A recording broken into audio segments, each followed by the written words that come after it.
Michel Barnier has warned a good Brexit deal is needed after a spate of terror attacks rocked Europe in recent weeks.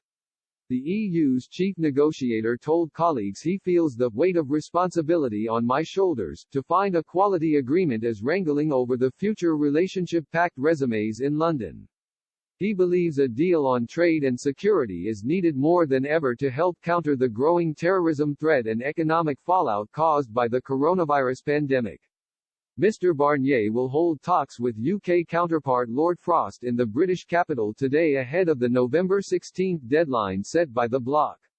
The pair failed to make any significant breakthroughs in Brussels last week with the key sticking points of access to British fishing grounds and state subsidies for businesses holding up progress. Boris Johnson last weekend declared a Brexit deal with the European Union is there to be done. The Prime Minister, who has received a series of briefings from his chief negotiator, said, "I think it's there to be done. The broad outlines are pretty clear. We just need to get them to do it if we can." Mr. Johnson promised to redouble efforts to reach a deal after a weekend call with European Commission President Ursula von der Leyen.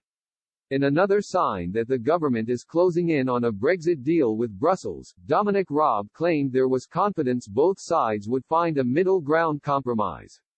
The Foreign Secretary said, "There are some core interests at stake for the UK, points of democratic principle around control of our laws, control of our fisheries as an independent coastal state. I don't think we can toss those aside, but if the EU shows the flexibility, the goodwill to meet us halfway, I am confident a deal can still be done."